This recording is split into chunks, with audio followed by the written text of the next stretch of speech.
This all started when I was looking at a site and first found the Coptic script. I thought it looked neat. I tried using it in a document, but alas, Times New Roman, my favorite font, didn't support it. Truly heartbreaking. So around a year ago, I used FontForge and Times New Roman as a base for adding Coptic support. So it isn't a font made from scratch. In reality, it's more of me kit bashing Times New Roman elements until some Coptic letters popped out. Now, my font doesn't have bold or italics, so in hindsight, it's a lot less spectacular than when I remembered about this font I made.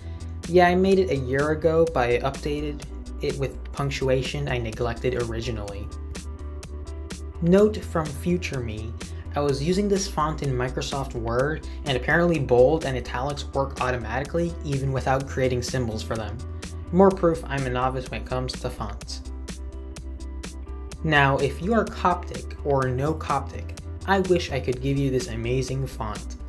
But since I pretty much just kit bash Times New Roman, I don't think I can upload it online due to copyright. If interested, I guess I can email it to you or upload it to Google Drive. Also, if you are Coptic, that's super cool. Keep the language and script in use. Here are the letters of my font. Enjoy.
Now, it would be egotistical and vain to proclaim how amazing my font is, but that's not necessary as it's so obvious. In all seriousness, I just did this out of my love of letters and Times New Roman. Now, there are some changes I would make if I updated. I would make some of the letters look more like their typical versions. Tell me what you think.